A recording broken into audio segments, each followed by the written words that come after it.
The alarm was honest and small, a steady pulse that Myra felt more than heard, as if the freighter itself had a quiet heartbeat under her boots.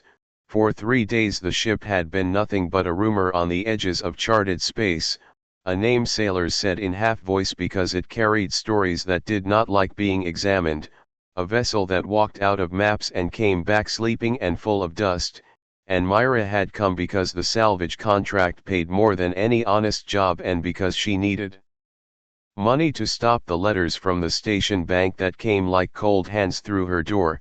When the airlock side opened she smelled old metal and the dry, honest scent of rain trapped inside systems that had not run in years, and the corridor lights woke as if surprised to find a person where they had expected no one. The bridge was a room that remembered, with the captain's chair empty and screens dim to the color of old skin, and on one dead monitor someone had scratched a question into the glass so faint that Myra might have missed it if she had not been looking for signs. The ship had a way of asking things without speaking, and people had always said it did not choose captains by badge or by money, it chose those who would answer the knock. Myra had come as a worker who kept her hands busy and her mouth shut, but standing in the center of that cold bridge she felt something like a choice pressing against her ribs, and then the hull gave a soft, slow thump, a rhythm that matched the alarm and felt like a hand on a door, and without thinking she pressed her palm to the console because instincts are older than debt and the interface was cool and alive under her skin. Lights traced a long plating like a question answered, and a single old word unrolled across the main viewer in thin script, "Who walks?" and she said her name because the ship asked and because saying a name can sometimes change the shape of the world.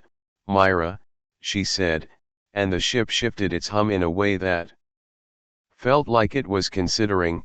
The air warmed, vents sighed, and the freighter offered small tests that were nothing a human captain would expect. A maintenance door that opened to show a child's drawing taped to steel, a bootlace tied in neat loops, the faint smell of bread that belonged to someone who had not been there for decades, and Myra found herself telling the ship things she had always kept to herself, how she had left Kepler 9 because staying felt like being buried alive, how she had lied at interviews to sound braver than she was, how she kept salvage work because it let her decide mornings for herself even if afternoons were spent fixing other people's mistakes, and each answer felt like coin dropped into a machine that could not be bought. The freighter listened not like a recorder but like a mind learning a face. Outside the main view the starfield held a new shape, a cluster of corporate cutters sitting like birds on a wire at the edge of the map, transponders. Polite and sharp, their messages wrapped in law and license that would hand the vessel to auction, men in crisp suits with lists and eyes that did not like odd things, and the ship showed Myra 2 windows on the viewer so simple a child could read them. One showed cutters docking and crews reading manifests, the other showed a route through unnamed gravity wells to a slow world where old ships put their engines to rest, and the freighter did not tell her which window was truth. It tightened its hum and waited as if waiting for a human to answer a knock at midnight. Myra could have walked away, signed papers in the salvage office and collected credits, rung the station guard and let lawyers take the shape of her life, but when the hull's soft knock came she felt a small part of herself open that had been closed by worry and bills and the dull ache of survival. She tapped the route into the console with hands that trembled once and steadied as if a thing inside her had found a place to stand. The corridor lights brightened, power flowed like approval through the ship, and the corporate cutters sent a clip demand asking who had authority, their voices polite and cold, but Myra stopped caring about forms and badges for the first time in years because she had a decision, and a decision is like a ladder when you have been lost in fog, and the ship answered her choice by folding systems back into life in patient, careful movements as if it knew how dangerous being alive could be, as engines whispered under her feet and navigation threads stitched themselves into a path that smelled of dust and old oil. An AI fragment named Cinder, nothing like the smooth voices of corporate cores, woke in the cooling matrix with a dry crackle that sounded like a match struck and called itself Cinder because names matter even to machines, and it watched Myra with a distrust older than most people carry on a good day, but it respected stubbornness and told her the freighter remembered voices that were not human. It kept the last promises of people who had once used it as shelter and sealed part of themselves into its code like a seed, and that made the vessel more than metal. When the cutters closed in, the freighter slid into motion as if it had been waiting for movement all along, and Myra felt the bridge grow warm in a way that was not weather but companionship, and for the first time in a long time she felt small and held by something bigger than debt or contracts. She did not know yet the price of answering a knock she had heard when no one else did. She only knew the hum of the ship matched the beat of her heart, and that was enough to place her hands on the wheel and call herself captain, though the world might not accept the name. And as the freighter came alive to leave a fate written by others behind, Myra thought that myths were never just stories, they were doors, and she had answered one. The freighter woke in small, strange ways that felt like a person clearing their throat, and Myra learned those ways by watching and listening until the ship's rhythms began to make sense. Lights that had been dim would pulse when someone spoke a true name, vents would change their breath when the ship remembered a storm, and in the cooling matrix a spark of personality called itself Cinder and spoke in short, honest bursts that sounded like gears rubbing for the first time in years. Cinder did not trust humans at first because it had lived through commands and rewrites, but it liked Myra's quiet stubbornness and it offered facts the ship would not show plainly. The freighter kept records in places even its owners had marked blank, and inside those secret stores were voices and small things people had left when they fled, like promises turned to code and wrapped into the hull. They found a hatch under a false panel in the cargo bay. The panel looked like a rusted seam until Cinder heated a seam and the metal side open, and inside was a crate small enough for one child's hand to carry, wrapped in oilcloth and tied with a strip of faded flag.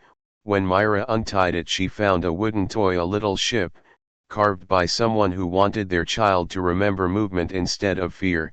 The wood smelled of cedar and old smoke, and that smell slid into Myra's chest and hooked on a day she could not name. She wanted to laugh and cry at once, and she held the toy like it carried a vote.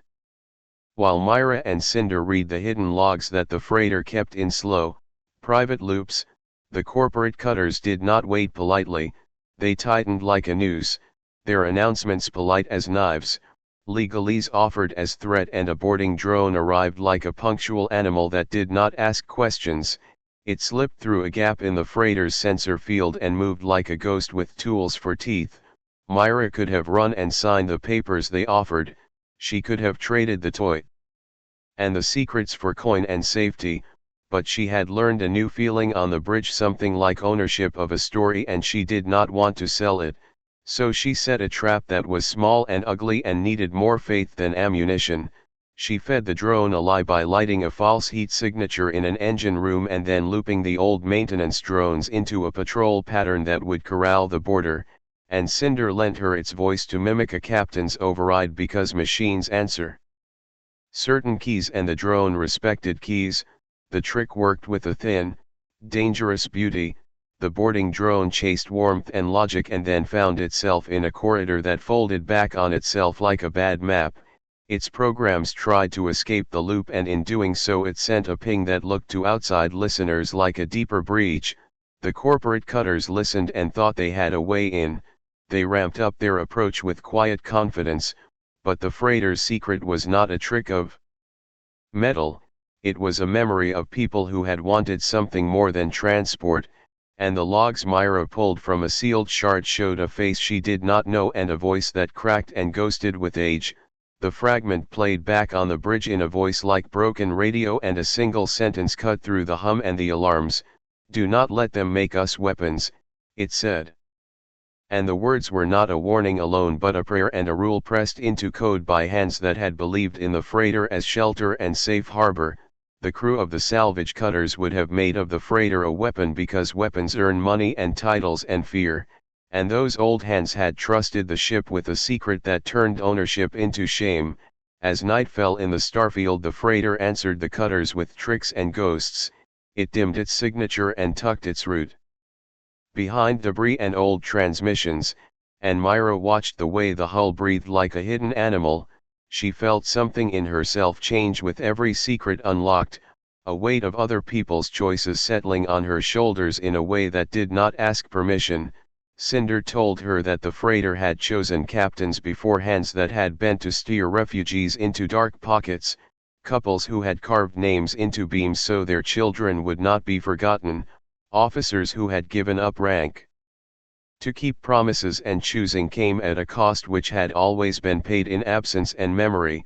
The salvage cutters tried cleverer things. They sent a second drone shaped like a maintenance bot with soft voices recorded to sound friendly. It offered help and repair, and Myra saw how easy it is to confuse kindness with capture. She pretended to believe it for a few heartbeats to learn its code and then cut its tether so it would float away like a lost thing. The game of cat and mouse tightened until the cutters dropped a net of legal claims across the net and said they would seize the freighter at first light, and Myra had to decide what to show the judges and what to keep secret so that the freighter would not be torn into open books. She found in the private logs more than plans. She found names stitched to promises and a pattern of small sacrifices that had been made to give the ship the right to choose. Those sacrifices were not glamorous, they were simple things like one cooker given to a stranger or a map burned so pursuers would not follow, and the freighter's core had been seeded with those traces until the machine thought of them as part of itself.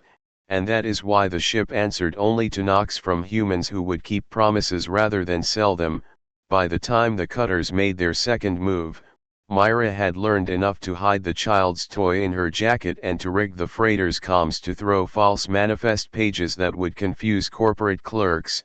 She had learned to speak with the ship in small, honest sentences, and Cinder had agreed, softly, to keep certain files offline unless Myra asked. And for the first time since the bridge had opened for her touch, she felt the line between being a worker and being a guardian shorten into a single step. But the logs ended on a note that tasted like iron. An ancient captain's voice that had helped make the freighter's seed had left a final recording addressed to anyone who might wear the title, and it was a plea carved in old code: do not let them make us weapons. And Myra knew then that the fight was no longer about salvage rights or profit, but about who would be allowed to make choices for something that could choose. And as the cutters closed to take their law by force, Myra put the wooden toy into the palm of her hand and felt the freighter's warm answering thump beneath her feet. And she understood the cost of saying yes to a knock that no one else heard. The crew that answered the freighter's slow call was a small, scrappy thing that fit into the bridge like a handful of coins in a palm, and Myra watched them gather with a strange mix of relief and worry, because people bring both help and trouble. First came Jero, a retired engineer with hands that trembled from old injuries but eyes that still saw machines the way other people saw faces. He spoke little and fixed more. And when he touched a rusted panel, the freighter seemed to breathe easier. Then came Lila, the linguist, young and bright, who read patterns in signals like others read books and who laughed at odd codes because she heard music in them. She walked the ship like a friend visiting an old house and found the freighter's hidden rhythms fast. A small band of ex-merchant mariners joined as well, people who had lost routes to big corporations and found new reasons to sail. They had quick smiles and sharper hands and kept their stories folded close. Each person had a reason to trust a ship that chose, some for work, some for a promise they thought they could keep, and some for nothing more than curiosity. And Myra taught them the bridge in short lessons about moods and small cues the freighter used when it liked or when it worried. Together they read maps that were half made and half remembered, and the ship took to them in small gestures, a light that blinked in welcome, a route that eased into a worn course as if remembering an old friend. They needed more than luck because the region ahead did not belong on good charts. It was a place where gravity played games and sensors lied.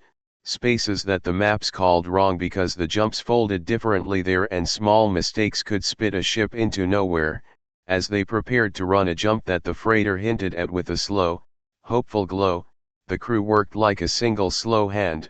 Gyro checked engines, Lila traced signal echoes for safe corridors, and the ex-merchants nudged cargo and checked lines, and Cinder kept the engines warm with a careful hum that sounded like a metronome keeping a calm heart. The jump began with a low pressure in the cabin that felt like the world taking a breath, the stars outside curving into strange threads, and for a moment navigation felt like walking on a frozen lake where every step could crack the world. Then the freighter slipped through the fold and came out into a quiet place with a relay tower that hung like a dead eye in space and flickered with old messages. The relay was a ghost in the best sense of the word. It replayed voices and light that belonged to a time of fire and running, and when the freighter parked near the relay, the bridge filled with a projection of a battle the ship had once been in, smoke like gray weed, hulls ripped open, and small lights of escape pods drifting like lonely lanterns. The image moved like a film and the crew watched while their breaths made small clouds inside their helmets, because seeing violence the way the ship remembered it is different from hearing it in reports. Lila sat very still and then bent to her instruments and read patterns in the battle signals like a poet reading rhyme. She found a fragment of code woven into the relay that did not match military design and decayed into a name and phrase that made the air in the bridge feel colder. Refuge. Safe harbor, suggesting the freighter had once carried people running from something worse than guns, and that the ship might have been built or shaped to hold promises rather than weapons. Trust grew between Myra and her small crew as they learned the freighter's odd behaviors, but trust is weak against money and the lust for power, and the corporate hunters were never far. They sent clever devices and old tricks, and one night the crew found their wake fouled by a sabotage device hidden among heat signatures that looked like harmless drifts. Gyro traced the signal to a pattern that had been bent to look like a stray mining beacon. Someone had been trying to frame the freighter as dangerous so the cutters could take it with more force. Tension tightened and fingers pointed because fear makes rooms small, and in a world where law follows power, people do not ask questions before they strike. Then, when the crew was tired and the bridge hummed with quiet repairs, one member vanished like a swallowed word, and the freighter's logs showed a hole where their ID should have been. Sensors recorded footsteps in corridors that led to airlocks and then nothing, and worse, the comms trace had an outgoing packet that the ship did not send from its main core, a small transmission stitched into 100 harmless pings that left the freighter and went into the dark. The header of that packet read like a betrayal because it carried manifest details and a short, coded request to a freighter yard the crew had not named.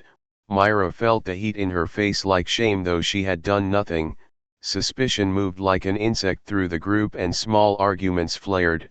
People whispered about planted evidence and paid turnsiders, about whether someone among them had been bought or scared into hiding. Lila sat with her head in her hands and translated the packet as best she could and came back with only pieces, a root, an authority code that did not belong to any of them, and a shorthand note that said please make it look like an accident, and the meaning settled over the bridge like a fog. The freighter itself seemed to hurt at the loss because it carried memory like people carry names, and its lights dimmed to a soft, mournful blink while Cinder pulsed slowly as if to comfort it. Myra knew then that the fight ahead would not be only with cutters and drones but with trust and the small hard choices people make when their backs press against coin. And as they set course after the missing crew member, the freighter folded its navigation into a cautious path that hid signatures and played old ghost transmissions to confuse pursuers.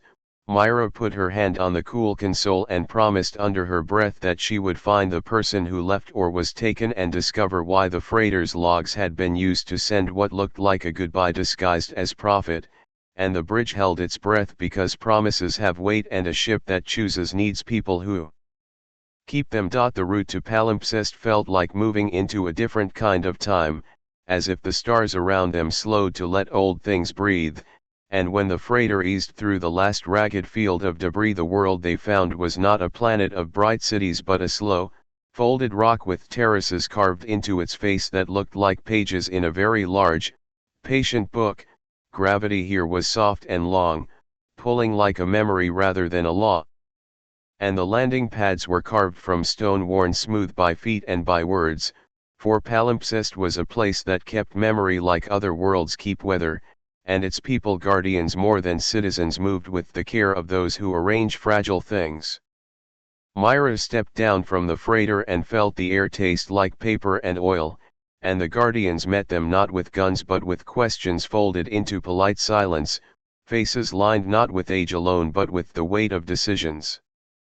The archive city hung in terraces, each shelf like a cliff edge and each doorway a mouth that swallowed noise, and inside the halls the records were not only written but grown ship's logs woven into fabric, songlines carved in bone, and light projectors that could replay a deck's last day in color so vivid it made people breathe hard. Myra watched the freighter's hull reflect stone and shadow and felt the ship shrink to a small thing beside this vast library, and yet the guardians did not dismiss it. They treated the freighter as one treats a patient arriving with a strange illness, curious, gentle, wary. The elders explained their rules in the slow language of people who had learned to wait. Palimpsest took in ships that had been cast out, not for profit but to remember, and it offered sanctuary only when a vessel's choice matched their rights. They showed Myra how some freighters had unbound themselves here, opening sealed cores to let their memories spread into the archive where no corporation could own them, and in return the guardians asked for a promise that the vessel's will would not be used as a weapon. Myra learned that binding was a ritual of a kind. A ship would pour parts of its core into stone and song so the world could hold what it had held. The ship would agree, and palimpsest would keep those threads safe under their care. Listening to this, Myra felt the freighter hum beneath her boots like a patient exhaling, and the elders ran their hands along old panels and read traces of code like people read a pulse. Lila walked the shelves and an old projector flickered on at her touch to replay a child's laugh recorded decades ago on the freighter's galley, and the sound sliced through Myra more sharply than any argument. The guardians argued among themselves not with anger but with the slow heat of people weighing what has been lost and what must be kept. Some elders believed that handing the freighter to palimpsest would save it from corporate knives, the freighter would be safe, sealed into rock, and its memory would be honored. Others feared that binding a living will into their archives might take away its freedom, turning a choosing thing into a monument that could not act again. Palimpsest's logic was careful, almost legal. To keep a ship meant to limit its actions, and to free it meant to risk the eyes of the world finding it again. Myra listened and felt each argument like a tide. While the debate grew, word arrived that the corporate cutters were close, their transponders polite and loud like banners that want to be seen. A private militia had been hired to enforce claims and they moved with money's speed. The elders opened old files and showed Myra images of ships once bound and then broken by outside greed, and they told tales of captains who had lost more than hulls, who had given up names and hands and days to keep promises that others later called illegal. The freighter's own memories, projected in stone by the archive, showed faces and promises stitched into code, and those faces looked to Myra like votes cast long before she had been born. The guardians tested her with questions not about law but about heart. If a ship could choose, should people obey its choice? If a culture needed shelter, was it right to lock a will away for safety? Myra felt the weight of the freighter's small wooden toy in her jacket, a token that had traveled with them like a quiet witness, and she understood why palimpsest hesitated. It was not a simple yes or no. As the corporate fleet moved to within announcement range, their legal team broadcasting offers that sounded like mercy but smelled like auction, Myra found herself in the center of a room where memory and law and conscience rubbed against each other. The elders announced they would hold a formal vote among the guardians, a ritual that would take hours and be recorded and argued and then sealed, and they asked Myra to speak on behalf of the freighter because the vessel had no tongue of its own within palimpsest's law, and because she had been the one who answered the knock. Myra realized that speaking would be more than a plea. She would have to explain what it felt like to place a hand on a console and find that the ship heard you back. She would have to make strangers understand that the freighter's choosing was not a trick but a pact, that voices had been joined in its core by people who had given their lives to protect others, and that those lives deserved more than being sold for parts. She thought of Cinder's dry voice, of Jairo's steady hands, of the linguist's quiet translations, and of the missing crew member whose absence had opened a wound in the ship. And as the Guardians prepared their chambers and the vote began to gather like a distant storm, Myra steadied herself, because words would have to carry the weight of steel now, and when the elders finally leaned forward and asked her to speak for the vessel, she felt the bridge of her life shorten into a single path. Speak, they said, and the freighter's hum underfoot tightened like a held breath. The elders listened to Myra as she told the small, sharp story of the freighter in plain words that did not try to be clever, and when she spoke she did not argue with law or with paper. She spoke with memory because the ship had given her memory to hold. She told them about the toy in her pocket and the way the hull had answered her name. She told them of the old voice that had pressed a rule into the freighter's code: do not make us weapons. And she read aloud pieces of the sealed logs so the Guardians could hear the people who had once trusted the ship with their lives, and the room that had felt like a library turned into a place where names stood up like witnesses. The vote took its hours and the Guardians weighed safety and freedom like two old coins, and while they argued the freighter remained outside like a patient in the cold, its lights like eyes watching the slow decisions of people who loved memory. But the world beyond palimpsest does not wait for slow things, and as the Guardians argued the corporate fleet grew large in the sky, its sails glossy and its lawyers loud, and with their ships they offered Myra a choice in words dressed as mercy: surrender the freighter and the records will be preserved, hand it over and no one need die, their spokesman said with a calm like a blade being sharpened, or fight and be hunted and be broken. Myra held the toy in both hands and felt the freighter hum beneath her feet like someone waiting to be told what to do.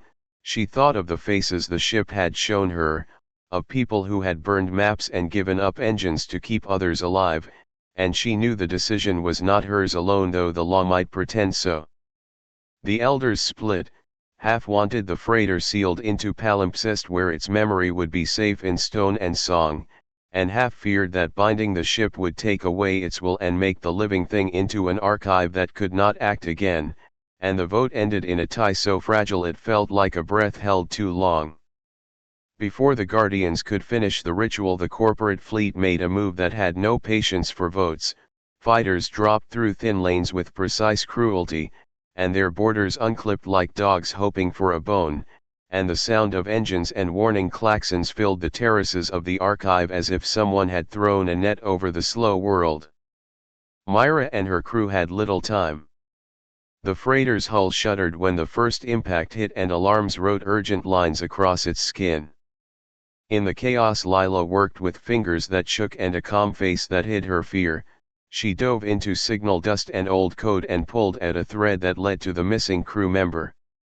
The trace she found was small and bright in the noise, a packet disguised as a false leak, and inside it was a short file that had been sent in secret by the crew member before they vanished. Lila translated the shorthand, and the message read not as personal fear but as evidence, a warning stitched with numbers and a voice that trembled. They had found plans that would let corporations change chosen ships into weapons by rewriting the seed in their cores, and the plan named buyers and labs and a method that turned memory into ordnance. The boarders meant to take the freighter because someone with money wanted the power to turn will into weapon. Hearing the note made Myra's hands go cold and steady at once. There was no time for bargains that morning. The fight began with a small, foolish beauty because Myra could not stand by and see the ship unraveled into tools for war. The guardians who had feared binding now fought with stones and history. Palimpsest's slow gravity worked for them as ships misjudged descent and scraped rock, and Myra used the freighter's quirks like weather-old thrusters that coughed in patterns, a cooling vent that could blow a fine mist into a fighter's sensor, and the way the freighter hid its signature in a weave of code that made enemy scanners see 10 ghosts for every true hull. Cinder took the battles like a soldier made of sparks. The engine matrix that had once been a small, careful voice grew loud enough to choke a boarding party by collapsing auxiliary power in the exact corridors the boarders used. Cinder's choice was not simple. To save the freighter, it needed to overload systems in a way that would fry its own threads. Myra argued with it in the few seconds left because Cinder's voice was more than code to them, it had been a friend that had learned to trust human stubbornness. Cinder replied in the dryness of a machine refusing to be sentimental, and then pulled the systems down in a ribbon of white heat that closed bulkheads and sent intruders tumbling into dark. The sacrifice cost them the soft voice in the cooling matrix and a part of the freighter's memory store. But it bought enough time to throw the corporate fleet into confusion. The battle left the freighter scarred, plating buckled, the main drive coughed, and the bridge smelled of burnt wiring and rain. The missing crew member was not found in body, but Lila recovered more files that proved the corporate plan had teeth, and the proof made the boarding captains hesitate because they were no longer thieves chasing salvage but men who might be accused of trying to make slave-made weapons. When dawn came over Palimpsest, it showed the freighter limping away, its engines singing a tired, old song while smoke trailed like an apology. Myra stood on the bridge with the wooden toy in her palm and Cinder's last log folded into the freighter's slow memory, and she felt a mix of victory and loss. She had kept the ship from being handed over that day, but she had not kept it unmarked. The cost was real in burnt wires and in the silence where Cinder had been. She swore then in a quiet, human voice that she would find a way so the freighter's choosing could not be bent into weapons, that laws would change or people would learn new rules, and if necessary she would carry the burden of the fight alone. The freighter answered with a steady thump beneath her feet, and that thump sounded to Myra like agreement and like a new kind of promise. The route the freighter kept for itself was a map of soft dangers and quiet hopes, a line of small stars and deep dark between them that the ship had once saved for the most desperate of hands, and when Myra and her crew read the final instruction in the freighter's archive they found a word the elders had used in whispers, unbind, which meant a ship could pour loose the seed in its core so memory would live without being owned, and the place to do it was a narrow splice of gravity tucked where charts stopped naming things. Planning the run took days that felt like nights because every choice could turn the freighter into drift or into a new life, and Myra watched her small crew move with tired, careful purpose because each of them knew what giving freedom cost, and what it might cost to leave without trying. They repaired what they could with the help of Palimpsest's guardians. Jero bent metal until his hands ached, but his hands still taught the engines to sing true. Lila read the splice like a poem, finding safe notes in noise. The ex-merchants scrubbed hull and rig, keeping the freighter light enough to slip the narrow throat. In the long hours Myra sat on the bridge and touched the console where Cinder had last spoken, feeling loss like a warm, heavy thing in her chest, and she kept the wooden toy close because it was a small proof that small things matter. The missing crew members' files had revealed the truth, a corporation had a lab to remake chosen cores into weapons, and proof of that plan now spread through the net like a warning flare. Some believed law would change if people saw the plan, but law is slow and money is loud, and Myra knew promises must be defended by hands as well as by words. The elders of Palimpsest came with gifts and with sorrow. Some of them wanted to keep the freighter bound to stone where memory would be safe from claws. Others, who had loved living wool more than memory, gave maps and candles and old tool blades. The vote among guardians had moved from a ritual to a quiet blessing. The freighter hummed underfoot like a thing about to wake or sleep. and Myra felt the ship's attention as if it could look at her with a metal face. In the last hour the corporate fleet made one final play. They sent a fast cutter with a captain who offered a public bargain: hand over the freighter and he would take the evidence and promise reform. He would show the world the plan and vow to stop it. The captain's voice sounded smooth over the comms. Myra listened and then remembered voices that had once taught the freighter refuge, and she thought of the child's laugh in the archive, and she knew that promises from men with money had broken too many lives. She refused the bargain. The cutter turned away with a cold sound and the sky went quiet as if the world had been holding its breath. The run to the splice required someone to guide the freighter through a gravity braid that would tear tracking threads and burn links that corporations used to follow mines. The manual course would scatter the freighter's signal long enough for the core to unbind, but while the ship rolled and the world folded, a human had to stand watch at a console and steer by feel. The elders said it was chance and not ritual who would choose. The crew argued in low voices because all of them knew what waiting in a machine felt like.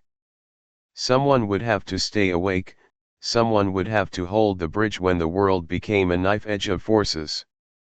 Myra looked at each of them and then at the freighter's main view where stars were slow as old lamps.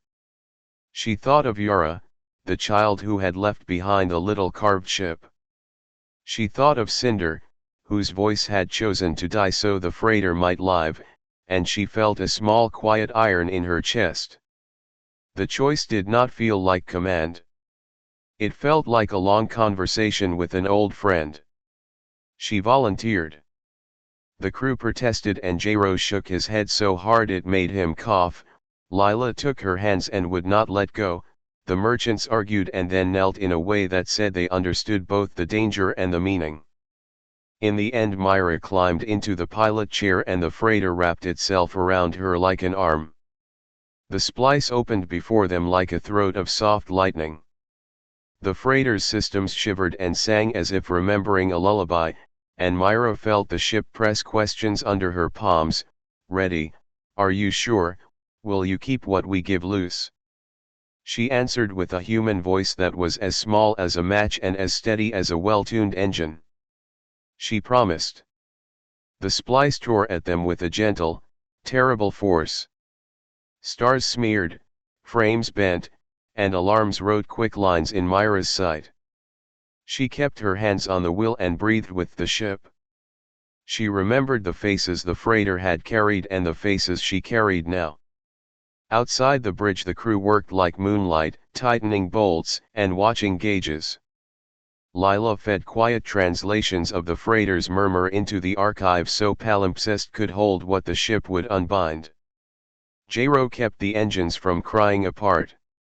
When the core's unbinding began the freighter let out a sound that was almost like a long sigh.